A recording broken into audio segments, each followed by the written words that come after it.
Hello Vivan. என்னென்ன ஒர்க்லாம் Canara bank அப்ரண்டைஸாக இருக்கும்போது உங்களுக்கு அசைன் பண்ணுவாங்கன்னு சொல்கிற வீடியோவில் இது பார்ட் 2. இந்த வீடியோவை ஃபுல்லாக பாருங்கள். இதில் வந்து டோட்டலாக நான் எல்லாமே சொல்லி முடிச்சிருவேன். உங்களை ஒர்க் வாங்கும் போது உங்களுக்கு வந்து இந்த ஸ்கீம்ஸ் பற்றி சொல்லியிருப்பாங்க. என்ன ஸ்கீம்னா பிஎம்ஜேஜேபிஒய், பிஎம்எஸ்பிஒய். இந்த 2 ஸ்கீமே எல்லா அப்ரண்டைஸ்க்குமே தெரிஞ்சிருக்கும். பிகாஸ் இது ரொம்ப ஃபேமஸான ஸ்கீம்.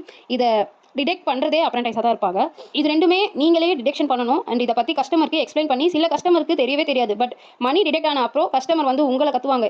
இதை போயிட்டு நீங்கள் ஆஃபீஸர் கிட்ட சொன்னீங்கன்னா ஆஃபீஸர் என்ன தெரியுமா பண்ணுவார், அவங்க முன்னாடியே நீங்கள் ஏன் இந்த இன்சூரன்ஸை பற்றி அவங்களுக்கு எக்ஸ்பிளைன் பண்ணல அப்படின்னு கேட்பாரு. ஒரு சில டைம் நம்ம எக்ஸ்பிளைன் பண்ணியிருப்போம், ஆனால் அது கஸ்டமர்ஸ்க்கு புரியாது. ஆனால் ஆஃபீஸர் கொஞ்சம் கூட நம்ம மேலே நம்பிக்கையே இல்லாமல் ஒரு சில டைம் நம்ம கிட்ட இந்த மாதிரி பேசவும் சான்சஸ் இருக்குது. எனக்கு பர்சனலி நிறைய வாட்டி நடந்திருக்கு. நான் சொல்லுவேன், நிறைய ஸ்கீம் பற்றியும் சரி, ஒரு அக்கௌண்ட்டை பற்றியும் சரி, நான் கஸ்டமர் கிட்ட எக்ஸ்பிளைன் பண்ணியிருக்கேன். ஒரு கஸ்டமர் என்ன அப்ரோச் பண்ணி வரும்போது நான் அவங்களுக்கு டோட்டலாக எல்லாமே எக்ஸ்பிளைன் பண்ணியிருப்பேன். இதே ஒரு கஸ்டமர் டேரெக்டாக ஒரு ஆஃபீஸர் போய் அப்ரோச் பண்ணும்போது அவர் வந்து ஃபுல் டீட்டெயிலாக எதுவுமே சொல்லியிருக்க மாட்டார். அந்த மாதிரி கஸ்டமர்ஸ் வந்து நம்ம கிட்ட வந்து கத்துவாங்க, எப்படி நீங்கள் டிடெக்ட் பண்ணுவீங்க, என்கிட்ட ஏன் சொல்லலை அப்படின்றத வந்து அவங்க கேட்பாங்க. இன்னைக்கு கூட என்ன வந்து ஒரு கஸ்டமர் வந்து ரொம்ப கொஸ்டின் பண்ணிக்கிட்டே இருந்தார். இந்த பிஎம்ஜேஜேபிஒய் பற்றி, பிஎம்எஸ்பிஒய் பற்றி தேவையில்லாமல் விளையாட்டுத்தனமாக பேசி என்னோட டைம் ரொம்ப வேஸ்ட் பண்ணார். நான் இன்னைக்கு வந்து அவர்கிட்ட கொஞ்சம் நான் வந்து ஆஷா பேசினேன். பிகாஸ் என்ன வந்து ஒர்க் இருக்கும் நம்மளுக்கு, அந்த ஒர்க் இருக்கிற டைமில் தேவையில்லாமல் விளையாடிட்டு பேசிட்டு இருக்கிறது நம்மளுக்கு வந்து அந்த டைமில் இரிட்டேட் ஆகும். எனக்கு அந்த மாதிரி தான் ஆச்சு.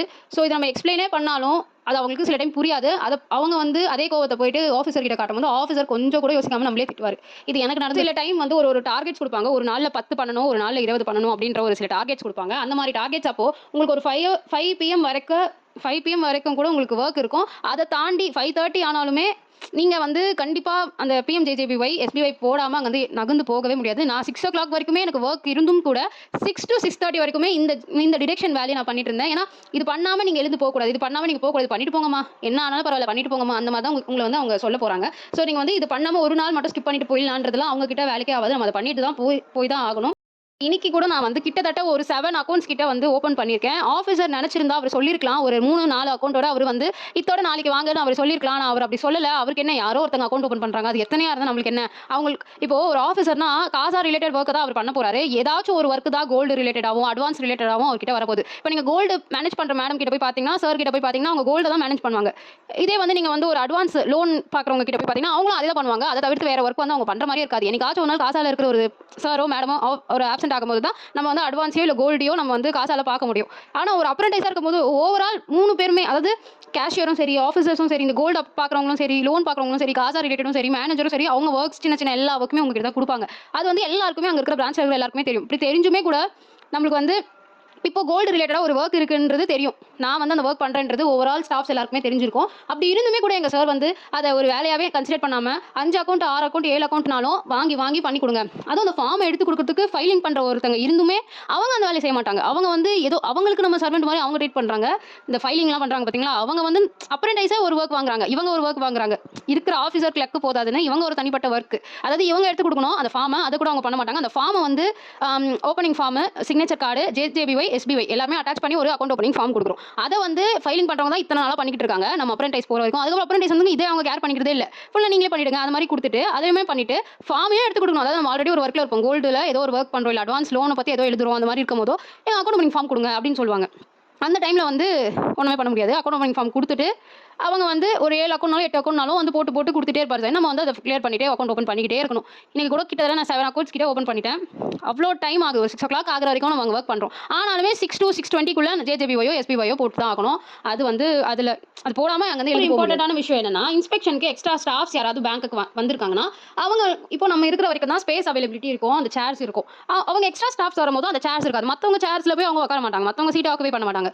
இப்போ அப்ரண்டைஸ்னா ஒருத்தங்க இருப்பாங்க, அந்த சீட்டில் ஒரு சிஸ்டம் இருந்துச்சுன்னா அந்த சிஸ்டமாக அவங்க ஆக்கிபை பண்ணிட்டு உட்காந்துருவாங்க. அப்போ ஒரு அப்ரண்டைஸ் எங்க உட்காருவாங்கன்றத பத்தி யாருமே யோசிக்க மாட்டாங்க. நானே நிறைய வாட்டி நின்றுட்டு அக்கௌண்ட் ஓப்பனிங்கே பண்ணியிருக்கேன். என் ஃப்ரெண்ட்ஸுமே சரி நின்றுட்டு அக்கௌண்ட் ஓப்பனிங் பண்ணியிருக்காங்க. இதை பத்தி யாருமே அவ்வளோவா கவலைப்படவே மாட்டாங்க. நீங்களா போயிட்டு சேர் கேட்டு உட்கார வரைக்கும் யாருமே இதை பத்தி யோசிக்க மாட்டாங்க. உங்களுக்கு ஒரு சேரும் தரவும் மாட்டாங்க. இந்த ஃபைலிங்லாம் அடக்கி வைக்கிறாங்க இல்லையா, அவங்க இந்த டாய்லெட்லாம் க்ளீன் பண்ணுறாங்க, இந்த ஃபைலிங் பண்ணுறாங்க, இந்த காஃபி டீலாம் வாங்கி வந்து கொடுக்குறாங்க, அவங்க கூட ஒரு சேர் வேணுமான்றதை வந்து உங்ககிட்ட வந்து கேட்க மாட்டாங்க. நீங்களா அவங்ககிட்ட கேட்குற வரைக்கும் அவங்க உங்களை வந்து சேர் வேணுமா, உட்காரீங்களா அப்படிலாம் சொல்லவே மாட்டாங்க. இது ஒரு சில இடத்துல நடந்திருக்கும், ஒரு சில இடத்துல நடந்திருக்காது. எனக்கு நடந்திருக்கு. இப்படியும் நடக்கிறதுக்கு வாய்ப்பு இருக்குது. ஏன்னா ஒரு 50% ஆஃப் அப்ரண்டைஸ்க்கு இந்த மாதிரி நடந்திருக்கு. இந்த மாதிரி ஸ்பேஸ் கொடுக்காம நின்றுக்கிட்டே ஒர்க் பண்ணுற மாதிரி நடந்திருக்கு. நிறைய நின்றுக்கிட்டே ஒர்க் பண்ணுற ஒரு சிச்சுவேஷன் வந்திருக்கு. இதுவுமே நடக்கும். ஸ்பேஸ் இருக்காது, ஓரமாக நின்றுக்கிட்டே அந்த வேலையை பண்ணுற மாதிரி. ஃபைலிங் பண்ணுறதுக்கு ஒரு ஆள் இருப்பாங்கன்னு நான் சொல்கிறேன். அவங்க எப்பவுமே பிரான்ச்சில் இருப்பாங்க. அவங்க வரலன்னா அவங்க வேலையை சேர்த்து நீங்கள் தான் செய்கிற மாதிரி இருக்கும். நேற்று நேற்று கிளியர் பண்ண டாக்குமெண்ட்ஸாக இருக்கட்டும் அதெல்லாம் நீங்கள் அகைன் ஃபைல் பண்ணுற மாதிரி இருக்கும். அகைன் நீங்கள் வந்து அவங்க என்னென்ன வேலைலாம் பண்ணணுமோ அந்த வேலையை நீங்கள் பண்ணுற மாதிரி இருக்கும். அதோட டாக்குமெண்ட்ஸ் வந்து தேடி எடுத்து கொடுக்கணும். இல்லைனா இந்த மாதிரி நீங்களே போய்ட்டு டெபாசிட் போடணும், வித்ட்ரால்ஸ் போடணும். அந்த மாதிரி அவங்க சில ஒர்க் பண்ணுவாங்க இல்லையா, அந்த ஒர்க்கை நீங்கள் பண்ணுற மாதிரி இருக்கும். ஒரு சில டைம் வந்து மேனேஜருக்கு பிரான்ச் மொபைலேருந்து கால் வந்துச்சுன்னா அதுக்கு நீங்கள் எடுத்துகிட்டு போய் கொடுக்கறதுக்கு உங்களை அவங்க கூப்பிடுவாங்க. மேக்ஸிமம் இந்த ஃபைலிங் பண்ணுறவங்க ஆப்சென்ட்டாக இல்லாமல் இருந்தும் கூட மேனேஜர் பக்கத்துலையோ இல்லை கொஞ்சம் தூரத்தில் நீங்கள் இருந்தீங்கன்னா கால் எடுத்துகிட்டு போய் கொடுக்குறதுக்குமே உங்களை கூப்பிடுவாங்க. அதில் எந்த டவுட்டும் இல்லை. இது கண்டிப்பாக எல்லா பிரான்ச்லையும் பண்ணுவாங்க. கால் எடுத்துகிட்டு போய் கொடுக்குறதுக்கு கண்டிப்பாக கூப்பிடுவாங்க. அதாவது மேனேஜர் கிட்ட இருந்து ஆஃபீஸர் கிட்ட எடுத்துகிட்டு போய் கொடுக்குறதுக்கு. அண்ட் மேக்கர் செக்கர்னு இருப்பாங்க இல்லையா, அதாவது ஆஃபீஸர் ஒரு மேக்கராக இருந்தால் இன்னொரு ஆஃபீஸர் செக்கராக இருப்பாங்க. அவங்க கிட்ட ஆஃபீஸர் கிட்ட இருந்து ஃபார்மில் மேனேஜர் கிட்ட சைன் வாங்கணும். நீங்களே இந்த ஒர்க் பண்ணுற மாதிரி இருக்கும். அதாவது ஒரு ஆஃபீஸரோட டாக்குமெண்ட்டில் வந்து சிக்னேச்சர் வாங்கணும். இன்னொரு ஆஃபீஸர் கிட்டயோ இல்லை மேனேஜர் கிட்டயோ சிக்னேச்சர் வாங்கணும்னா நீங்கள் அதை வாங்க சொல்லுவாங்க. ஒரு 10 டைம் to 20 டைம்ஸ்னாலும் நீங்கள் உங்கள் பிளேஸ்லேருந்து எழுந்து வந்து இங்கேருந்து ஃபார்ம் வாங்கிட்டு அங்கே கொண்டு போய் கொடுத்து அங்கேருந்து சைன் சீல் வாங்கிட்டு இங்கே கொண்டு வந்து கொடுத்து இந்த மாதிரி நிறைய விஷயம் நடக்கும். அண்ட் வந்து உங்களுக்கு கிட்டத்தட்ட நிறைய டாக்குமெண்ட் வந்து ஸ்கேன் பண்ணி சேவ் பண்ணவும் சொல்லுவாங்க. இது வந்து ஓவரால் எல்லாருமே வந்து உங்ககிட்ட இதை ஸ்கேன் பண்ண கொடுப்பாங்க. இந்த ஸ்கேன் பண்ணி அனுப்புங்க, ஸ்கேன் பண்ணி இதில் சேவ் பண்ணுங்க அப்படின்னு சொல்லுவாங்க. பிரான்ச் கால் வந்துச்சுன்னா இதுக்கு முன்னாடி சொல்லியிருப்பேன் இல்லையா, பிரான்ச் மொபைலேருந்து கால் வந்துச்சுன்னா இதுக்குமே உங்களை யூஸ் பண்ணுவாங்க. எப்படின்னா நீங்கள் எடுத்துகிட்டு போய் நீங்கள் கொடுக்கணும் அப்படின்னு சொல்லுவாங்க. அது நீங்கள் என்ன பெரிய வேலையில் நீங்கள் இருந்தாலும் எவ்வளோ பெரிய அக்கௌண்ட் ஓப்பன் பண்ணாலும் இந்த வேலையை கண்டிப்பாக உங்களை செய்ய சொல்லுவாங்க, ஃபோன் எடுத்துகிட்டு போய் கொடுக்குற வேலை. நெக்ஸ்ட் என்னன்னு பார்த்தீங்கன்னா டேட்டா என்ட்ரி இன்ஸ்பெக்ஷன் கோல்டு லோனுக்கு வருவாங்க. ஸோ அவங்க வந்து 1 மந்த்தில் 1 வீக் அந்த மாதிரி வருவாங்க. 1 வீக் கிட்ட வெயிட் பண்ணி தான் அந்த கோல்டு லோன் இன்ஸ்பெக்ஷனுக்கு வந்தவங்க 2 பேர் வருவாங்க. அந்த 2 பேருமே வந்து ரீஅப்ரைசல் ஜுவல் ஃபார்ம் வந்து ரெடி பண்ணி தருவாங்க. இது வந்து அவங்க வந்து இந்த கோல்டு வந்து ரீசெக் பண்ணி ஒரு ஃபார்ம் ஒரு டேட்டா என்ட்ரி மாதிரி ஒரு எக்ஸலில் வந்து கிரியேட் பண்ணிட்டு வருவாங்க. அவங்க அதை பண்ணுறதுக்கு கிட்டத்தட்ட 1 வீக் கிட்ட எடுத்துப்பாங்க. அந்த கோல்டெல்லாம் செக் பண்ணிவிட்டு அதை வந்து டேட்டா என்ட்ரி பண்ண வந்து இன்னும் நிறைய டேட்டா என்ட்ரி ஃபார்ம் வந்து பிரிண்ட் பண்ணுறது அவங்க 1 வீக் கிட்ட இதை எடுத்துப்பாங்க. அவங்க அதை ரீசெக் பண்ணுவாங்க சிஸ்டமில். ஓகேங்களா. அண்ட் இதை வந்து பிரான்ச் மூலமாக இருந்து ஒருத்தங்க வந்து இவங்க வந்து இன்ஸ்பெக்ஷன் வந்து வெளியே இருந்து வருவாங்க. ஸோ பிரான்ச்லேருந்து ஒருத்தங்க திருப்பி அந்த ரீஅப்ரைசர் வந்து ரீசெக் பண்ணுவாங்க. சிஸ்டமில் அகைன் ரீசெக் பண்ணும். எப்படின்னா அந்த என்ட்ரி கஸ்டமரோட அக்கௌண்ட் நம்பர் போட்டு சேவ் கொடுக்கணும். அந்த டேட்டாலாம் கரெக்டாக இருக்கா அப்படின்றத செக் பண்ணிட்டு. ஸோ அது வந்து ஒரு 1000 இப்போ டேட்டா என்ட்ரினா ஒரு 100 200 அப்படிலாம் இல்லை, ஒரு 1700 to 1500 கிட்ட அந்த டேட்டா என்ட்ரிஸ் இருக்கும். இதை வந்து உங்ககிட்ட கொடுத்துட்டு ஒரு அப்ரண்டைஸாக இருக்கிறவங்க கிட்ட கொடுத்துட்டு இந்த வேலையை சொல்லி கொடுத்துட்டாங்கன்னா நீங்கள் என்ன பண்ணணும்னா இது வந்து அப்ரண்டைஸ் கிட்ட கொடுத்துட்டு ஒரு 3 days தான் உங்களுக்கு டைம் டெட்லைன் இவ்வளோ தான், இதுக்குள்ள நீங்கள் முடிக்கும். 3 days கூட ஃபுல்லாக கொடுக்க மாட்டாங்க. ஒரு நம்மளுக்கு தெரியும் இப்போ அப்ரண்டைஸ்னா ஒரு சிஸ்டம்னு ஒன்று இருக்கவே இருக்காது. அவங்க வந்து யாராச்சும் ஒரு ஸ்டாஃப் ஒரு சிஸ்டமில் உட்காந்து இந்த வேலையெல்லாம் பார்க்கணும். அப்படி இருக்கும் போது அந்த ஸ்டாஃபுக்குமே வேலை இருக்கும், எனக்குமே அந்த சிஸ்டம் இருக்காது. அப்படி இருக்கிற பட்சத்தில் அவங்க எப்போ சிஸ்டம் கொடுக்குறாங்களோ அப்போ தான் உட்காந்து அந்த டேட்டா என்ட்ரி பண்ண முடியும். இதுல வேற டெட்லைன் 3 நாள்ல நீங்க முடிக்கணும். அந்த 3 நாளுமே பாதி நாள் குறைச்சிருவாங்க. இந்த மாதிரி 10 மணிக்குள்ள முடிங்க, 12 மணிக்குள்ள முடிங்க, 2 மணிக்குள்ள முடிங்க அப்படின்னு ஒரு டெட்லைன் கொடுத்துட்டு நம்மள வந்து ஓவர் டைம் கூட ஒர்க் வாங்குவாங்க. ஒரு 5:30 வரைக்கும் ஒரு அப்ரண்டைஸ் இருக்கலாம். எனக்கு கிளக்கே அவ்வளோ நேரம் தாங்க இருப்பாங்க. அவங்களாம் 5 o'clock கூட கிளம்பிடுவாங்க நிறைய கிளக்கு. ஆனால் அதை மீறியுமே அப்ரண்டைஸ் வந்து 5:30 வரைக்கும் இருப்பாங்க. அதையுமே தாண்டி இந்த டேட்டா என்ட்ரி மாதிரி ஒர்க் வந்துச்சுன்னா 6:30க்கு மேலே போட்டு கூட நிறைய சான்சஸ் இருக்குது. எனக்கு வந்து 6:40 கூட ஆயிருக்கு. பிகாஸ் இவங்க கொடுக்குற டெட்லைன் அந்த மாதிரி இருக்கும், சிஸ்டமும் கொடுக்க மாட்டாங்க ஒழுங்கா. ஸோ நானே வந்து கஷ்டப்பட்டு அவ்வளோ வேகமாக அதை செக் பண்ணி சப்மிட் பண்ணுற மாதிரி இருக்கும். இந்த 3 days டைமிங்லயுமே ஒரு ஓவரால் ஃபுல் டே உட்காந்து நம்ம அந்த டேட்டா என்ட்ரி பண்ண மாட்டோம். ஒரு 1700 மேலனா அப்போ எவ்வளோ என்ட்ரிஸ் இருக்கும் பார்த்துக்கோங்க. அது 1 டே ஃபுல்லாக உட்காந்து பண்ணும்போது ஒரு 3 days ஆகலாம், அது ஓகே. ஆனால் அந்த 3 daysலையுமே நம்ம ஃபுல்லாக அந்த ஒர்க் பண்ண மாட்டோம். நம்ம என்ன பண்ணுவோம்னா அக்கௌண்ட் ஓப்பனிங்கும் பண்ணுவோம், ஃபீட்பேக்கோ வாங்குவோம், டெபிட் கார்டு செக் புக் இதெல்லாம் டிஸ்ட்ரிபியூட் அதாவது இஷ்யூ பண்ணுவோம். அந்த சேம் டைம்லேயே இந்த டேட்டா என்ட்ரி பண்ணணும்னா எப்படிங்க 3 days பத்துமா? அதுவும் அப்ரண்டைஸ்க்கு லாகின் ஐடி பாஸ்வேர்டு எல்லாம் ஒரு வாட்டியும் ஆஃபீஸர் கிட்ட ஒன்று போயிட்டு அவங்க கிட்ட ஓடிபி வாங்குற மாதிரி எதனா ஒரு ஆப்ஷன் இருக்கும். அப்படி இல்லைனா அவங்க கிட்ட போய் நம்ம கேட்கணும் லாகின் பண்ணித்தாங்க அந்த சிஸ்டம் அவங்க தான் லாகின் பண்ணி தரணும். ஒரு வாட்டியும் லாகின் பண்ணுறதுக்கு அவங்க கிட்ட போய் நம்ம நின்று அவங்க வேலையை முடிச்சு எழுந்து வர வரைக்கும் நம்ம வெயிட் பண்ணணும். அவங்க லேட்டாக வந்து பண்ணி கொடுத்தாலும் நம்ம டேட்டா என்ட்ரி அவங்க லேட்டாகவே வந்து நம்ம சிஸ்டம் கொடுத்தாலும் அந்த டெட்லைன் கூட தான் நம்ம முடிச்சாகணும் அப்படின்னு சொல்லுவாங்க. இருந்து பண்ணிட்டு போங்க. ஒரு 5:30 ஆகிட்டு இருக்கும், அப்போவும் மேனேஜர் வந்து இருந்து பண்ணி கொடுத்துட்டு போங்க. அந்த மாதிரி தான் அவங்க பிஹேவ் பண்ணுறாங்க இந்த மாதிரி டைமில். லாகின் அப்ரண்டிஸ்க்கு ஒன்று கிடையாது. ஒரு வாட்டியும் நம்ம ஆஃபீஸர் கிட்ட போய் தான் நம்ம லாகின் கேட்குற மாதிரி இருக்கும். இப்போ அக்கௌண்ட் ஓப்பனிங் டேபாக இருந்தாலும் சரி, ஒரு சிஸ்டமாக இருந்தாலும் சரி, ஒரு JJBY ஒரு SBY நம்ம போடுறதா இருந்தாலும் சரி, அதுக்கு வந்து ஒரு வாட்டி லாகின் இல்லை பாஸ்வேர்டு வந்து நம்ம அவங்க கிட்ட வாங்கி ஆகணும். இதில் எக்ஸ்ட்ராவாக அவங்க கொடுக்குற டேட்டா என்ட்ரிஸோ இல்லை கோல்ட் லோன் அப்ளிகேஷன் போடுறதோ இதெல்லாமே வந்து இது எல்லாத்துக்குமே மெயினாக லாகின் ஒன்று தேவைப்படுது. அப்போ வந்து நம்ம அவங்க கிட்ட போய் சொல்லணும். இதுலையுமே அவங்க எப்படி பண்ணுவாங்க, இப்போ கோல்ட் லோன் அப்ளிகேஷன் போடுறோம்னா கோல்டு சம்மந்தப்பட்டவங்க லாகின் கொடுத்தா பரவாயில்ல, அதை மற்ற ஆஃபீஸர் கிட்ட லாகின் வாங்குங்க, எனக்கு வேலை இருக்குது அப்படின்னு சொல்லிட்டு அவங்க விட்டுருவாங்க. நம்ம போய் கேட்க அவங்க மதிக்கவே மாட்டாங்க. கொஞ்சம் கூட அந்த லாகின் வந்து கொடுக்கணும், ஏன் கேட்குறீங்க, அவங்க கிட்ட கேளுங்க அப்படின்னு அவங்க பர்சனல் இஷ்யூஸ்னால அப்படி பேசிப்பாங்க. அதுக்கப்புறமா நம்ம சும்மா அவங்க வர வரைக்கும் வெயிட் பண்ணுறதோ அவங்க கிட்ட கேட்குறதோ இந்த 2 எதனாச்சும் ஒன்று நம்ம பண்ணிட்டு இருக்கும்போது ஏன் சும்மாவே இருக்கீங்கன்னு கோல்டு சைட்லேருந்து ஒருத்தங்க கேட்பாங்க. கண்டிப்பாக கேட்பாங்க, நீங்கள் ஏன் சும்மா இருக்கீங்க. இதுக்கு மேலே அந்த டிஃபிகல்ட்டி ஃபேஸ் பண்ண முடியாது. நான் ஒரு வாட்டி மேனேஜர் கிட்டே போய் லாகின் கேட்டேன், நீங்களாச்சும் லாகின் கொடுங்க. அதுக்கப்புறம் மேனேஜர் வெளியே வந்து ஒருத்தங்க லாகின் கொடுங்க, அந்த வேலையை முடிக்கணும்னு சொன்னதுக்கப்புறம் தான் லாகினே கொடுக்க வராங்க கோல்டுலேருந்து. அது வரைக்கும் கோல்டுலேருந்து கம்மன் தான் இருந்தாங்க.